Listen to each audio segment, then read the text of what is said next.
Sometimes my soul is just tired. Tired of being strong, tired of carrying the heaviness, tired of fighting battles nobody else can see. And maybe you know that kind of tired too. The kind of tired that doesn't come from sleep.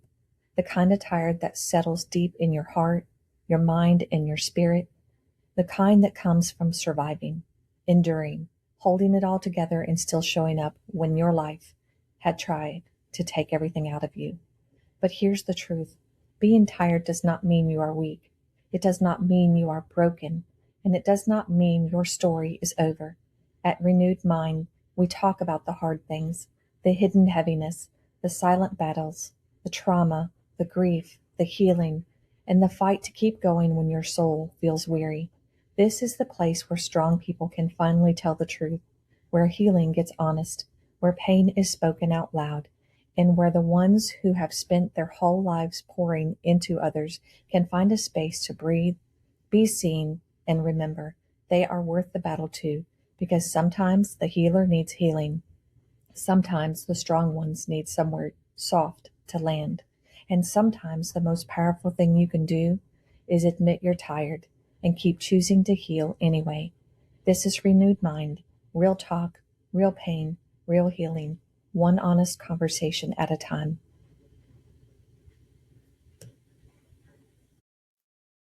Welcome to Back Porch Confessions, where the sweet tea is strong, the stories are stronger, and no topic is too taboo for the porch. Grab a seat, kick off your shoes, and let's get into the kind of conversations your mama warned you about, but you listen anyway.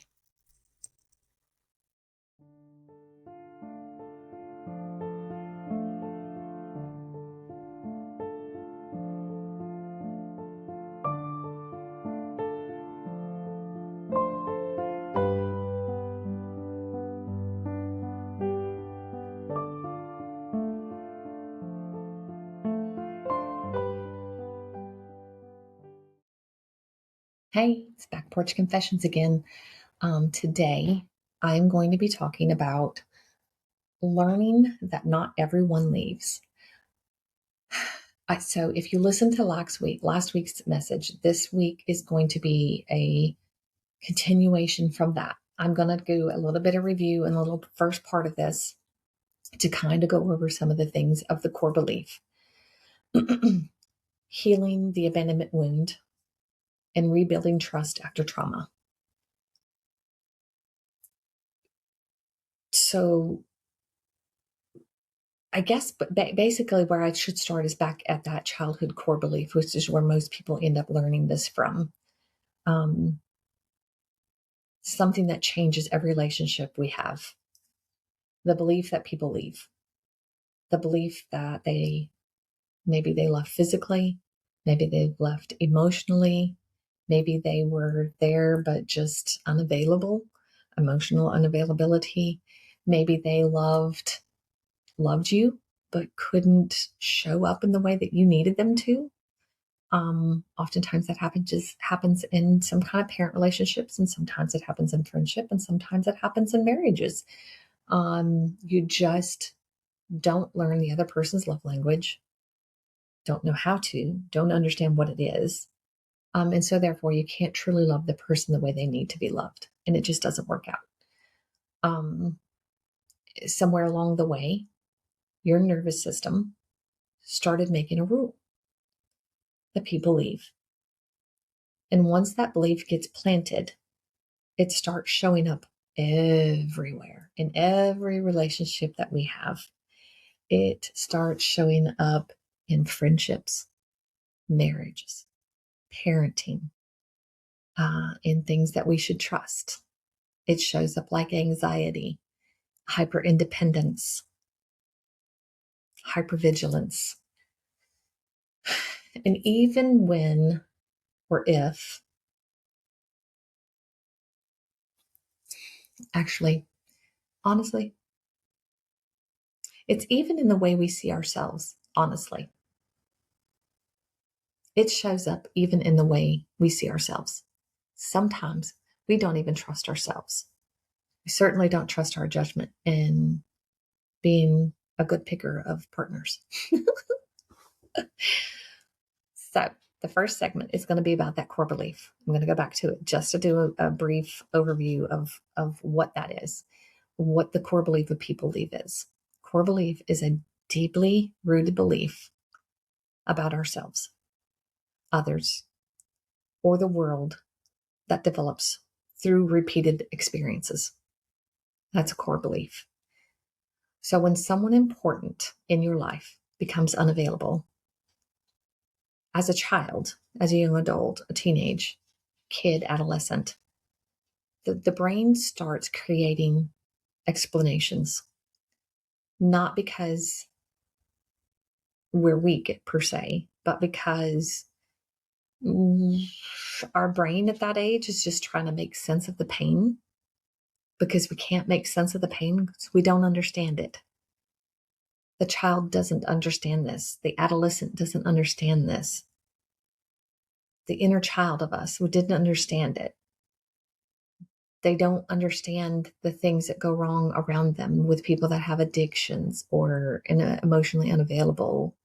The child doesn't understand what trauma is.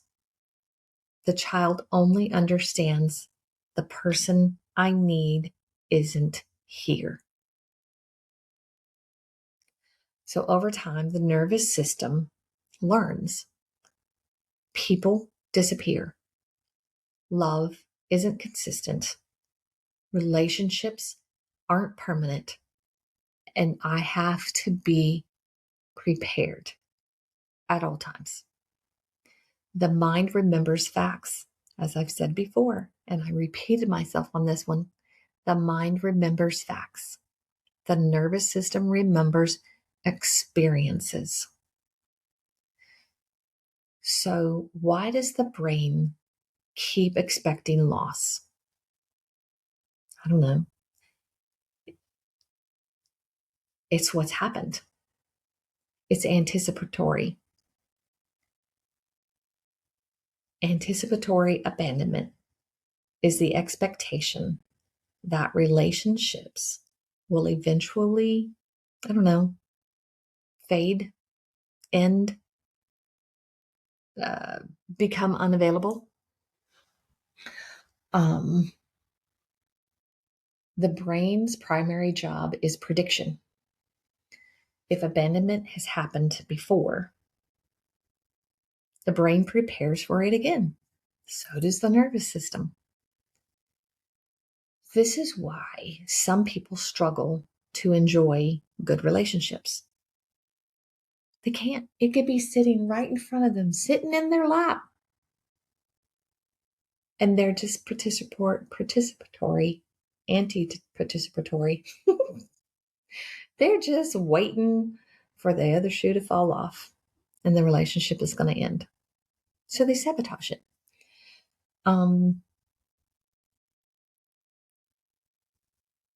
Part of them, like I said, they're waiting. They're preparing. They're preparing for it to end because it always does. Do you? Do you prepare for everything to end? Do you always prepare for anything that good is happening to you is going to be taken away? I do it. Several of my friends do it. We are doomsdayers. So why do people feel unsafe? Gee, I don't know. Why do we feel unsafe? There's so many reasons in this world to feel unsafe. But right now I'm just focusing on these. We will oftentimes have hypervigilance in relationships because of these things. Hypervigilance, as I've told you before, is just a trauma response. It's where the nervous system is constantly scanning for signs of danger. As soon as you walk in a room, you are waiting for a sign. The brain says, if I can see abandonment coming, maybe I can stop it. I now have that song. I don't remember what the song is, but the guy goes, ha, ha, ha. That just went through my head. No. So my brain, your brain, the nervous system, is constantly watching everything. Text response times, tone changes, facial expressions, energy shifts. I pick up on energy shifts in a big way. Changes in the tones of voice, facial expressions, text response times, sometimes. I just named me. You, any of you? And it's not because I'm dramatic. It's because I'm trying to stay safe. Think about it. I'm not being dramatic, even though the person on the other side who doesn't understand it probably thinks I'm being dramatic. I'm simply just trying to stay safe. You're simply just trying to stay safe. Probably never thought about it that way, did you? You're not looking for a reason to worry. I'm not. I've got enough to worry about. As I've said before, and if you listen to the last podcast, you're looking for proof that you're safe. We just want to feel safe, protected, secure.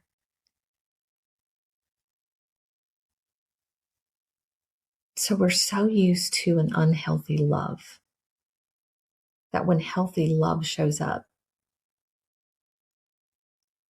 it seems unfamiliar. It's not easily accepted because we don't believe it. We don't trust it. So familiarity is a bias.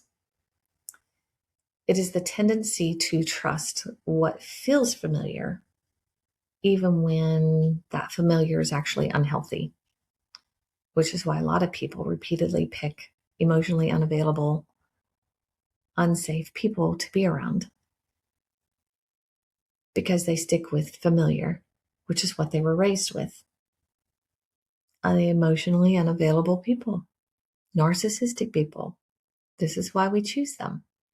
We're choosing what's familiar. Chaos can feel normal. Stability can be suspicious. Have you done that? I know I have. I know that when I've been in friendships, relationships, jobs, anything where I felt life is kind of stable, I'm just like, start looking around going, where's the black cloud? When's something going to fall? What's going to happen next? Because it always does. Some kind of crap show always happens. So sometimes trauma survivors don't hear their internal dialogue that tells them that they're safe. Sometimes trauma survivors don't fear unhealthy relationships. They dive right in. They're built for it, right? You're built for it. But what you do fear is what? The unfamiliar relationships, the unfamiliar ones that actually are safe, that feel safe, that you feel loved in, that you feel cared for in, that has communication, that has a band that steps up and shows you unapologetically every day how much you mean to them. A lot of times, people that have lived through abandonment and rejection wounds, when they get in a relationship with somebody that treats them with the love and respect that they should be treated, and a man that wants to know what your love language is and wants to know everything about you and is highly curious about what you do and what you are and how you're doing it, and actually truly wants to show up every day for you and not just long enough to get you to stay.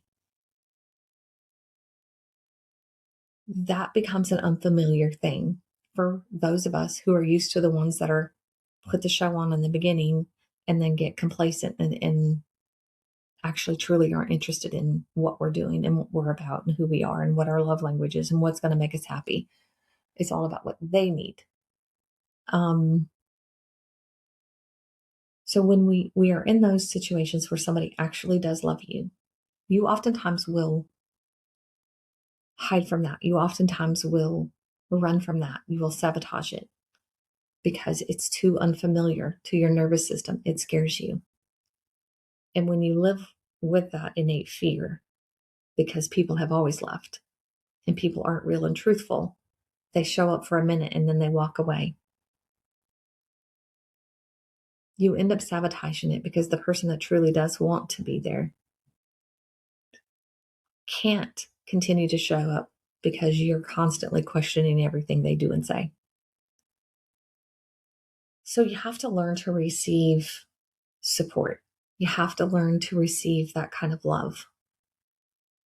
Receiving that kind of support and love is allowing yourself to accept care without feeling guilt, without feeling shame, or feeling like you owe them.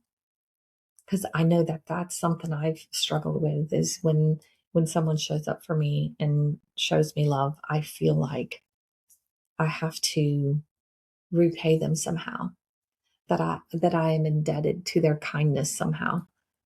And that's just a trauma response. We don't owe people who love us.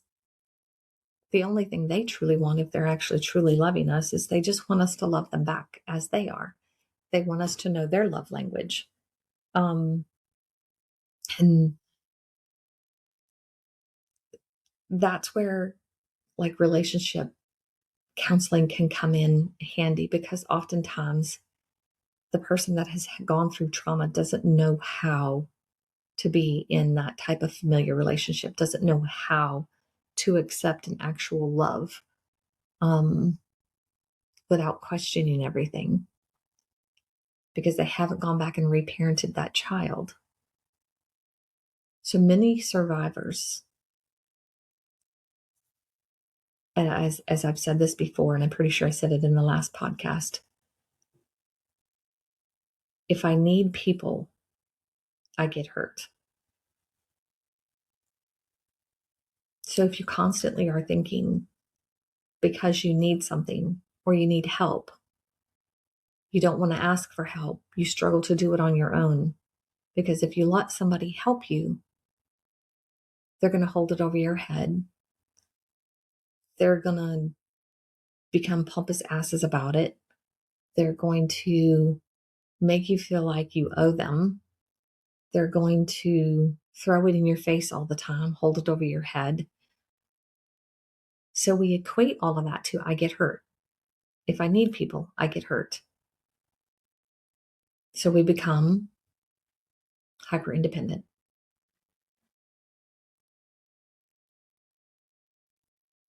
That happened to us because when we were younger, we asked for help. We needed things and nobody showed up. We needed love, care, safety, protection. And we didn't get it. We stopped asking for it. People that have been through that trauma have stopped asking for it because nobody came when they needed it as a child. Nobody was there. And after disappointment after disappointment, needing nobody felt safer. This is where hyper independence is created. I chuckle now that I know that. I used to wear that with like a badge of honor, hyper independent. She's always been hyper independent ever since she was a kid. Well, now I understand why. And now it hurts my heart because I know I didn't get the love that I needed as a kid. So that isn't such a badge of honor now. The hyper independence isn't such a badge of honor now. Yes, I know I'm resilient and I can handle things on my own if I need to, but it's not a badge of honor. Hyper independence is actually grief disguised as what? If you watch the last one, it's grief disguised as strength.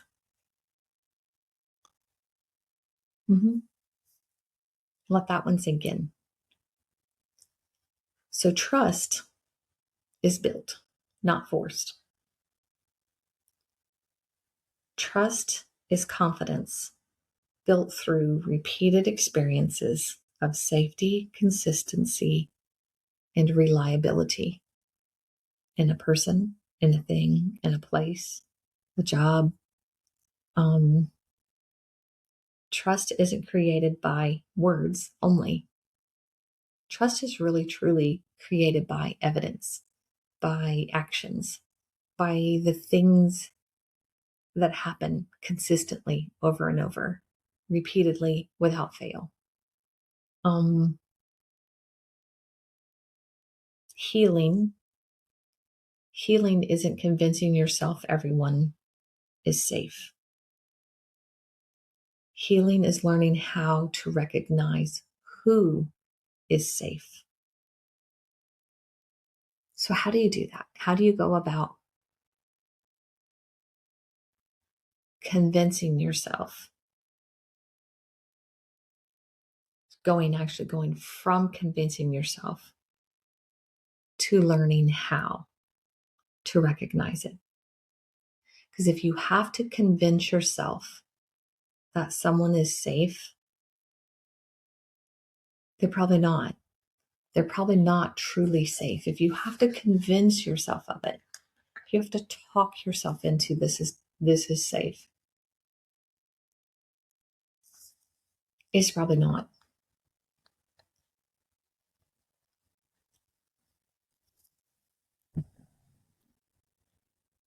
Now,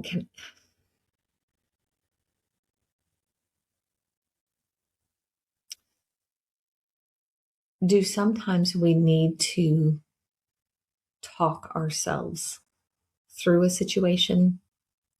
Yes, I don't want you to confuse that with convincing yourself. Convincing yourself is kind of like having to lie to yourself, whereas walking your way through it, having open eyes and open heart and being able to recognize, that's completely different than convincing. If you have to convince yourself of something, you probably don't need to be doing it. That's just my opinion on that situation. So trauma has a past and a present.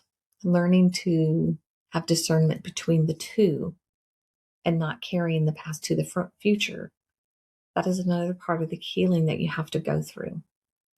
So the difference between the past and the present. So trauma distortions occurs when past experiences convince us that current situations are identical to the old wounds. So that's why I give you the caveat that convincing yourself of something is probably not the route that you actually need to go. If you have to convince, I think you have a warning. So there's that distortion. The nervous system struggles to tell the difference between them, between the then and the now. You have to learn the difference. You have to learn to be able to recognize an old wound and how it's triggering a present situation. And then you have to take that and take that old wound and put it back over here to be able to see what's happening actually in front of you right now. Because if you allow the two to commingle, the situation is going to fall apart. You're not going to be able to see it correctly.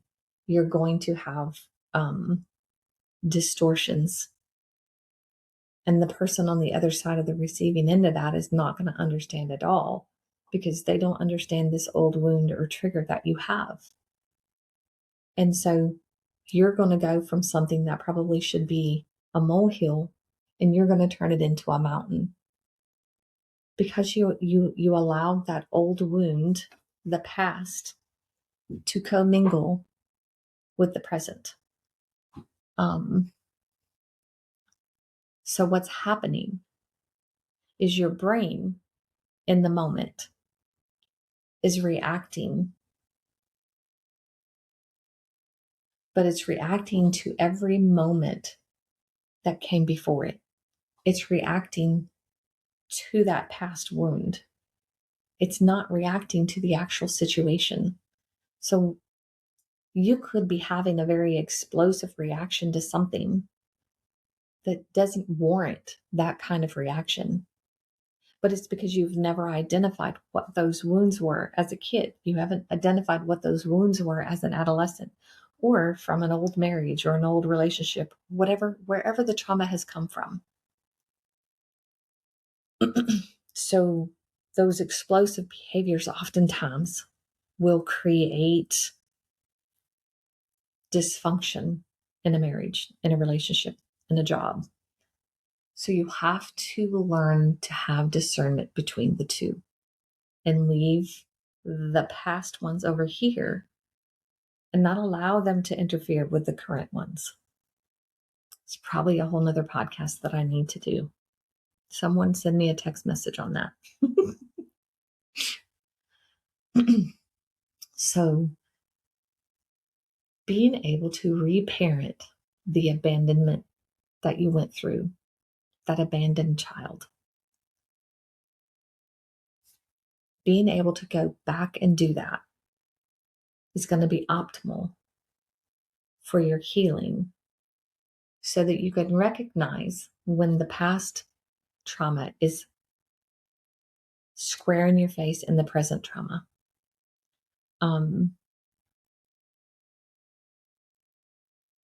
Reparenting is giving yourself the emotional support, protection, validation, compassion that you didn't consistently have or receive when you were young, when you were a preteen, when you were a young adult, the times when they were really important for you to have that kind of thing. You didn't have it. So that's reparenting that portion of you. Pretty sure I did a podcast on this at some point, reparenting your inner child. I'm going to have to go back and look. I've done so many, I have to once in a while go back and look.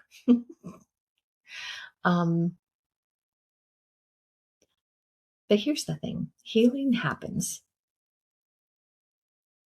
when you, as the adult, begins to care, see, recognize, understand, and feel what your younger self went through,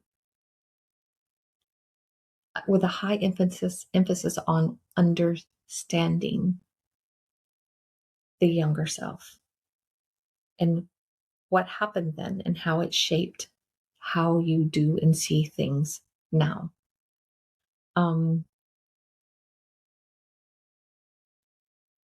You didn't deserve abandonment. None of us do. Nobody ever deserves abandonment. Do we still go through it even as adults? We do sometimes. Sometimes people leave and we have that abandonment wound from that because we never expected it. We didn't see it coming.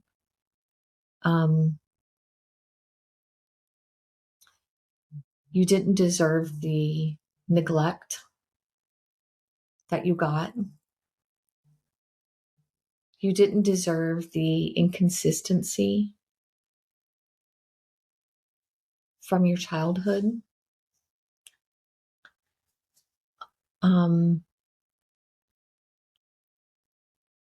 You needed the consistency, the love, the people to show up, the emotional support and safety, the family support. We all need that. We all need that to be able to have the ability to be true, strong adults as we grow up.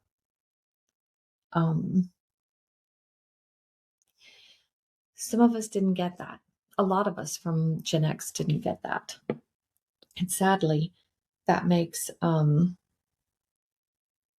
for a very difficult situation as we grow up to become adults. We don't always have the ability to show up and love consistently ourselves because we tend to be sabotagers. And so in the reparenting of ourselves, we have to know and understand that portion of our childhood that we didn't get, that portion of our adolescence, whenever it happened. Make sure that you're doing that healing. Even if you're in your 50s, make sure that you do that healing. You deserve the peace and happiness and contentment and safety in life.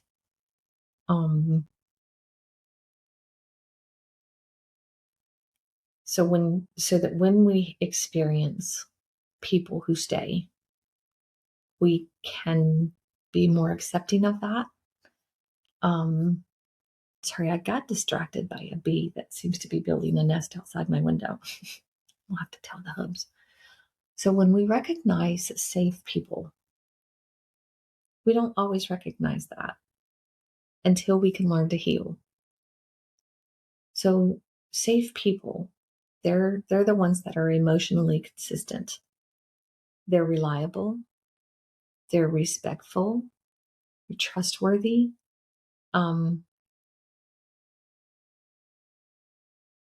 Trauma survivors, those of us that had the childhood wounds, trauma survivors often focus solely on red flags. Like I've described before, we are very in tune to what's going on around us. Every word, every move, every facial expression, we are in tune to everything. And we are looking for all the red flags. Oh, they used a tone. There's something wrong. They have a pissed off look on their face. There's something wrong. What did I do?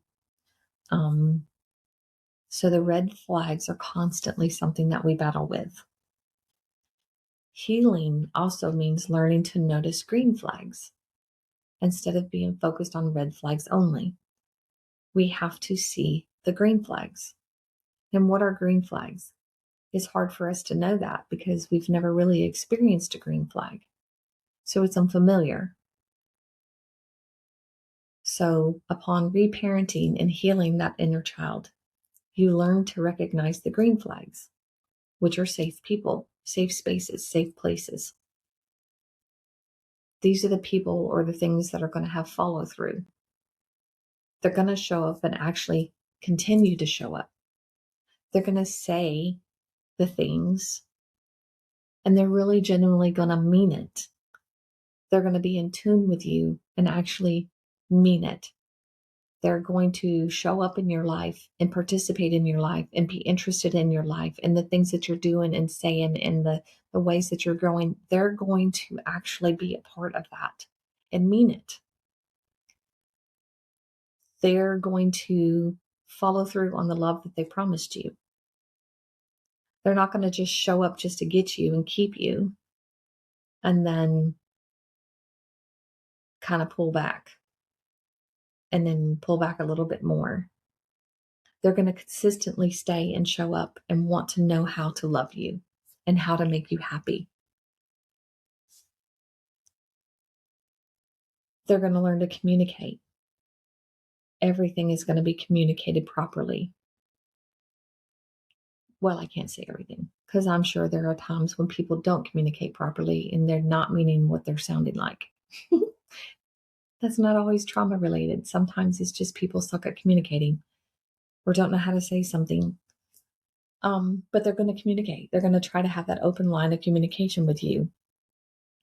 They're going to respect your boundaries. They're not going to push back. If they don't like a boundary or don't understand it, the safe person is going to have a conversation with you about that. And then you will find a common happy ground of understanding. A narcissist or an emotionally unavailable person, they're not going to do that. They're not going to respect boundaries. They're not going to communicate. They're not going to have follow through. They're going to throw you that fishing line and they're going to reel you in. Then they're going to give you a little nibble over here and they're going to reel you back in. And then they're going to quit showing up. They're going to half-ass the relationship. They're going to become complacent. They're going to just let things fall apart. They're not going to ask you how you are, how your day has been, and they're not going to care whether or not your love needs have been met that day. You need the opposite of that and recognize the opposite of what that is.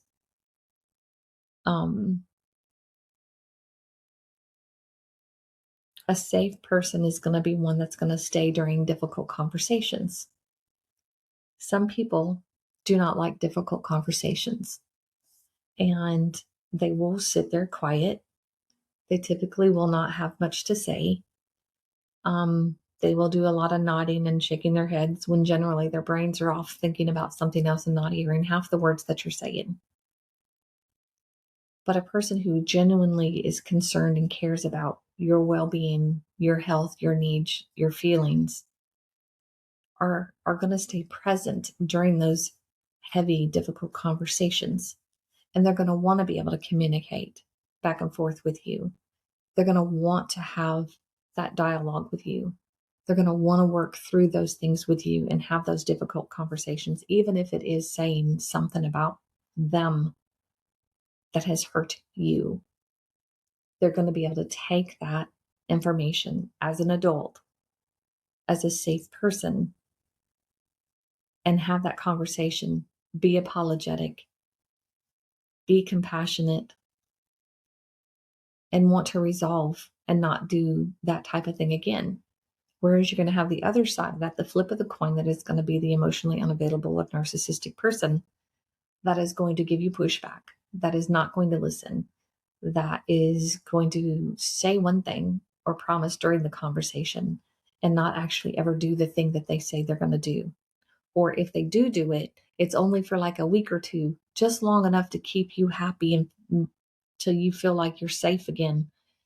And then they're going to go back to their old ways and be complacent and half-ass the relationship.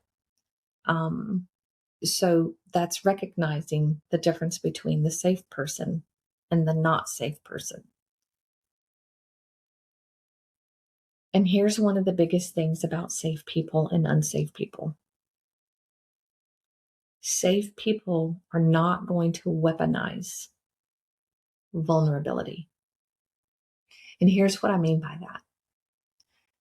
So there are going to be things, because you've had this childhood, if you have core beliefs, trauma, and the things that led you to this point that you're listening to me, and you've said things to people about something from your childhood, and they've taken that said thing where you've been vulnerable enough to talk to them about it, and they've somehow used it against you.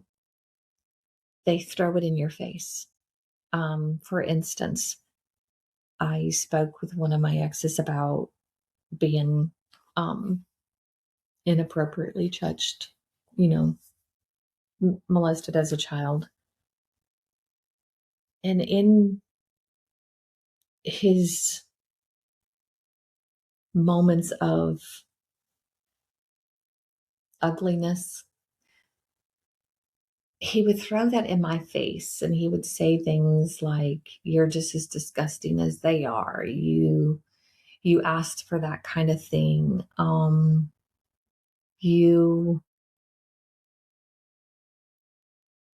You're just as effed up as the rest of your family," and blah, blah, blah, blah, blah. Like, try to turn me into the monster that I grew up with, because for whatever reason, his narcissistic feelings were hurt. So he pushed back on me and used against me the things that I was vulnerable and explained and expressed to him. So that's what I mean by like weaponizing vulnerability. Sometimes children have a father or a brother that they have to be vulnerable, and when they're older and they have to go back and they have to ask the father or the mother for help. And if this father or mother is a narcissistic type person, they may use that vulnerability and hold it over the child's head. They're weaponizing the fact that they had to help the child and using it against them in words when they're feeling mean or nasty or whatever brings it up. So knowing the difference between somebody that is going to weaponize what's happened and they're an unsafe person, to a person that you could come to and be vulnerable with and express what has happened to you, and they don't weaponize and use it against you. They actually care. They actually have compassion. It actually hurts them too. They would never, ever want to turn around and use it against you, hold it over your head. That's a safe person. A safe person is one that you can be vulnerable with. An unsafe person is one that's going to use it against you. They're going to weaponize it. They're going to use it against you. Safe people don't require perfection to stay. One of the things that we do is I don't know that I so much do it now that I'm older and I'm doing more healing and things like that, but at times in my life, and I know I see some people still do it, we learn to test relationships. So we have to learn to stop testing relationships. What do I mean by that? Relationship testing occurs when a fear occurs or causes people to push others away and to see if they'll come back. They'll do that on purpose. I probably did it definitely in my teen years. I don't know about maybe in my early 20s or whatever. It wasn't really something I did a lot, but I've seen a lot of people throughout my life do it. And it's a trauma response. It really is. When you have to test someone and push them away just to see if they'll come back. And then you're all hurt because they never ever come back because they get tired of your BS. Yeah. It's not a good decision to do that. But anyway, we have to learn to stop doing that. Those of us who have done it or even still do it. And what it is, basically, it boils down to the nervous system is just wanting certainty. It's just looking for safety. It's just wanting to be reassured in a psychotic type kind of way that you're there for the long haul. And so let's just see what happens if we do this or that. Let's just see what happens if we get our friend to text our boyfriend and see if they respond. I mean, I don't do anything like that, but I have seen people do it. I've heard people do it. I've had friends do it. I didn't do it. But they're testing. They're testing to see if you're in it for the long haul, if you're really truthful and if you really mean it. They're looking for certainty in you. And some people learn to manipulate that in ways that's just crazy to me. So kind of what goes through some people's minds when they're testing a relationship on them, whether or not the person is truthful. If I push you away and you leave, I was right. I was right because I knew I couldn't trust you. But you pushed them away. I guess I just have been through enough that I don't I don't do that. It's a dynamic that has always been perplexing to me, but it happens on a routine basis. People do it all the time, and then they end up losing good people, and then they're all butthurt because they've lost good people, and then they want to cry around and be a victim. Anywho's in any house, it's not a healthy way to test a relationship. You shouldn't be testing relationships in the first place. So you have to learn to stop doing that. Don't do that. It's not good. It's not healthy.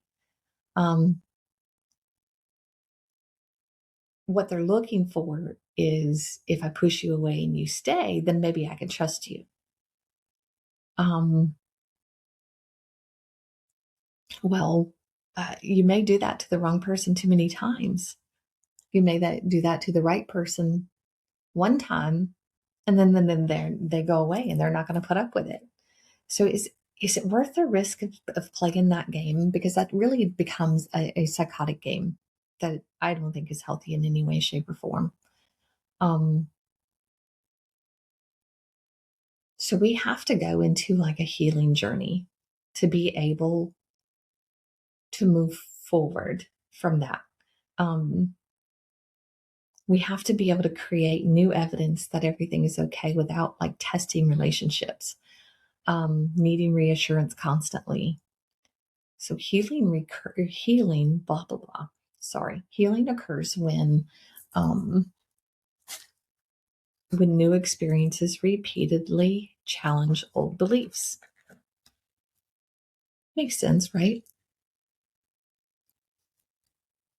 New experiences challenge old beliefs. So that means that the new person or the person in our life that has consistently showed up repeatedly, whether or not we believe they would, whether or not we tested them,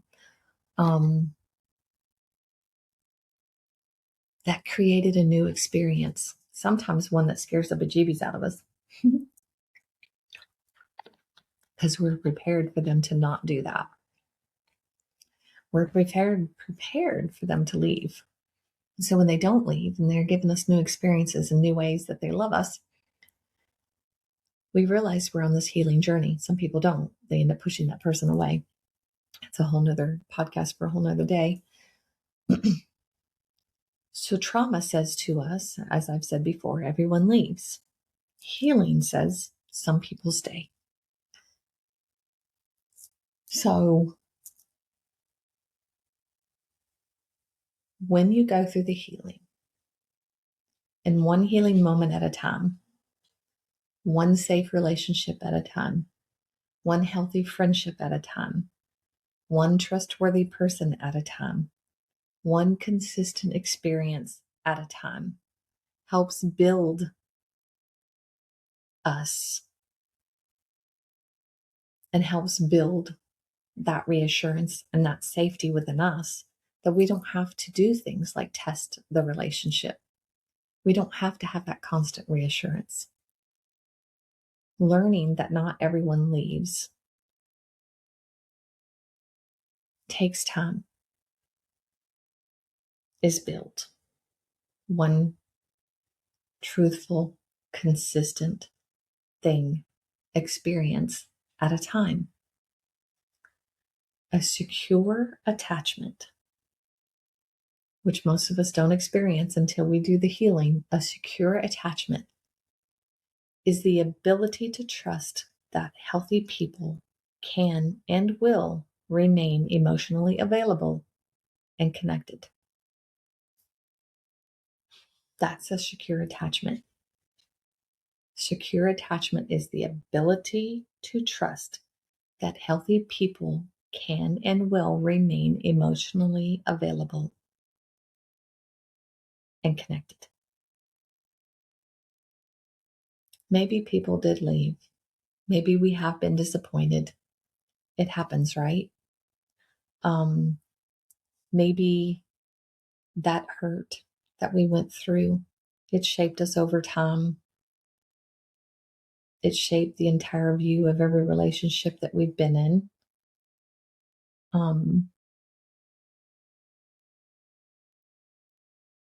But the healing comes from when we learn that their inability to stay, be it the parent, the child, the relationship, whatever, their inability to stay was never proof that we weren't worth staying for, that there is something wrong with us. That's not what it says, even though as a child, that was our core belief because we didn't understand the context of everything.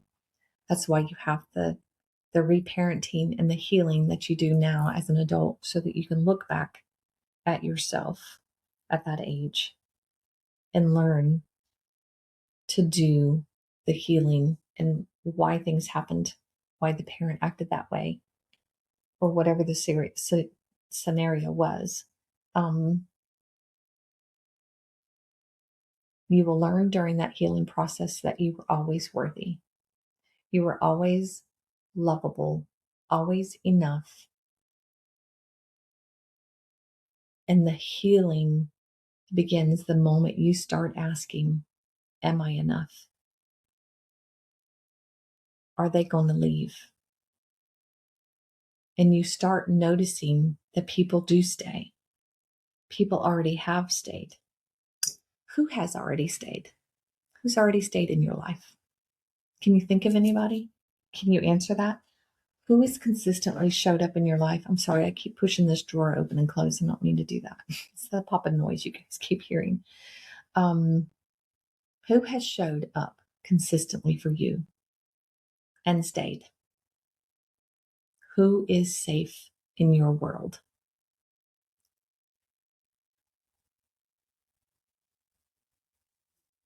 I have plenty of people that are in and around me that are safe. Some people that are not safe. Some people that I still need reassurance from and that I need to have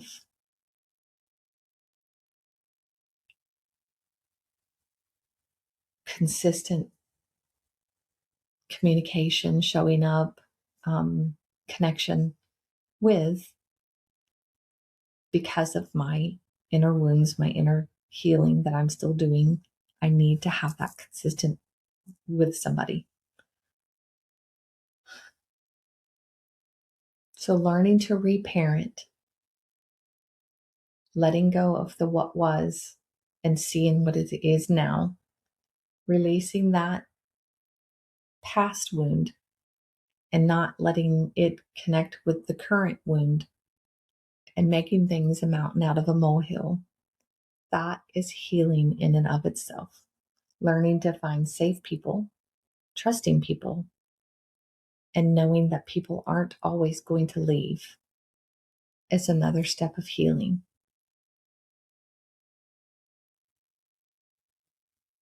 Actually feeling safe within yourself is also another place of healing.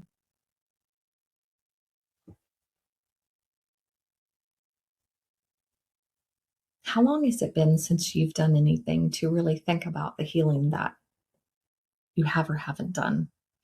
The vulnerability that people have taken advantage of, the people in your life that you want to keep there because you know they are safe. After listening to this, I would like for you to be able to write down or even just think about the people in your life that are there, that show up and that stay consistently and that are safe. When you see those people, thank them. They may not know what you're talking about, but just thank them. Thank them for being there. Thank them for loving you. And thank them for keeping your heart safe because you deserve it. And sometimes the people on the other side need to know you're grateful. Anyway, this is Back Porch Confessions. I appreciate you guys listening. This is always where the healing, it gets honest. The truth gets spoken. Sometimes we don't want to hear it, and nobody has to carry old wounds alone. Because healing isn't pretending abandonment never happened. It's learning that your future doesn't have to be defined by it.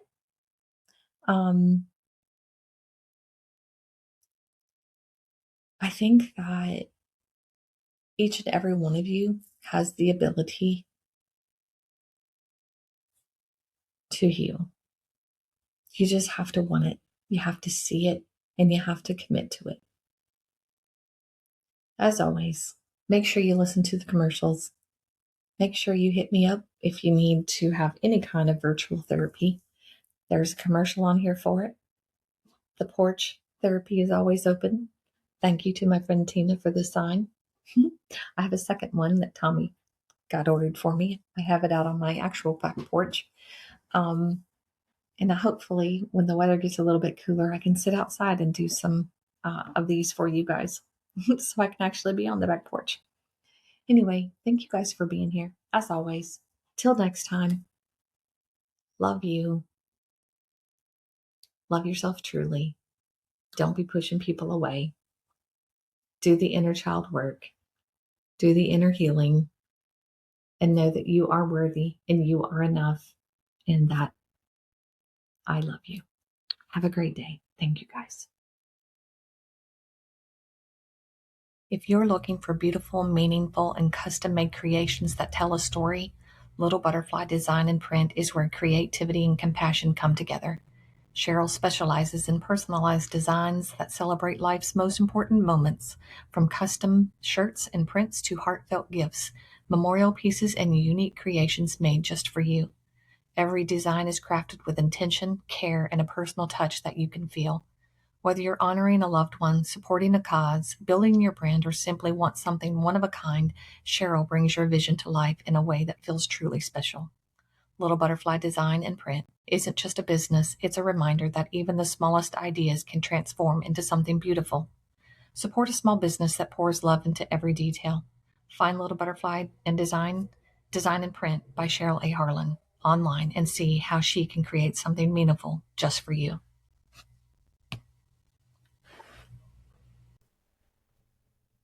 Hey, beautiful people. It's Barbara here from Back Porch Confessions. You know, I am only going to share what I truly love. And y'all, this one's a game changer. Our Way Skin by Aixa is a simple, luxurious skincare created with real women in mind. Think clean ingredients, formulas you can see and feel, smoother texture, that healthy glow, and confidence looking back at you in the mirror. Whether you're juggling family, work, or just need a little self-care moment, Aixa's products give you spa-quality results right at home. I'm obsessed with Our Way Skin and the way it makes my skin feel buttery soft. Go check out Our Way Skin by Aixa at ourwayskin.com and tell them Barbara sent you, because your skin deserves to be cared for your way. Y'all, let me tell you about one of my favorite little gyms back home in Robinson, Illinois. If you're looking for boutique style that feels good, fits right, and doesn't break the bank, you have to stop by Polished Boutique. Owned by my sweet friend Mindy and her two friends Jennifer and Valerie, and it's ran with heart, y'all. Polished is one of those places where you're not just shopping, you're family. From on-trend outfits, cozy everyday staples, statement accessories, and deals that make your wallet smile, Polished has something for every woman, every season of life. So if you're anywhere near Robinson, Illinois, go see Mindy and her girls at Polished Boutique. Tell them Back Porch Confessions sent you. And don't be surprised if you leave feeling a little more confident than when you walked in. Polished Boutique, where style meets heart. That's a wrap on this episode of Back Porch Confessions, where the tea is hot, the stories are real, and we never apologize for keeping it honest.